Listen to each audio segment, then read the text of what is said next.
CPM-നെതിരെ ആരോപണവുമായി BJP-യും രംഗത്തെത്തിയിരിക്കുകയാണ്. റോഷിപാൽ വിവരങ്ങളുമായി.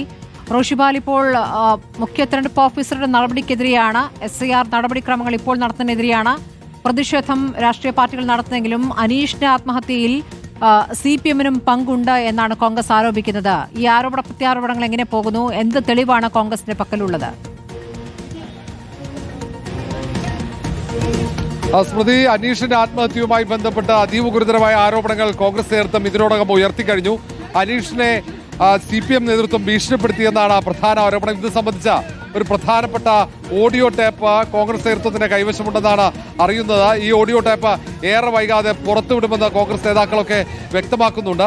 അനീഷ് നേരത്തെ അവിടെയുള്ള ബൂത്ത് ലെവൽ ഏജന്റുമായി ചേർന്ന് ഈ SIR-ന്റെ പ്രവർത്തനങ്ങൾ നടത്തിയിരുന്നു. അത് കോൺഗ്രസിന്റെ പ്രതിനിധിയായ ബൂത്ത് ലെവൽ ഏജന്റാണ്.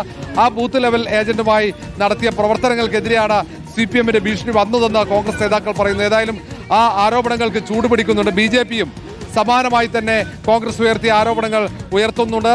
CPM നേതൃത്വമാണ് ഈ മരണത്തിന് പിന്നിൽ, ഈ ആത്മഹത്യയിലേക്ക് അനീഷിനെ നയിച്ചതെന്ന ആക്ഷേപമാണ്. അതേസമയം തന്നെ കോൺഗ്രസിന്റെ സർവീസ് സംഘടന NGO അസോസിയേഷൻ അനീഷിന്റെ ആത്മഹത്യയുമായി ബന്ധപ്പെട്ട് തെരഞ്ഞെടുപ്പ് കമ്മീഷനെതിരെയുള്ള പ്രതിഷേധം ഇന്ന് തിരുവനന്തപുരത്ത് സെക്രട്ടേറിയറ്റ് ആക്ഷൻ കൗൺസിലും അതിനു പുറമെ NGO അസോസിയേഷന്റെ നേതൃത്വത്തിൽ ഇന്ന് തെരഞ്ഞെടുപ്പ് കമ്മീഷന്റെ ഓഫീസിലേക്ക് പ്രതിഷേധ മാർച്ചുകൾ നടത്തിയിട്ടുണ്ട്. ശരി, റോഷിപാലാണ് വിവരങ്ങൾ നൽകിയത്.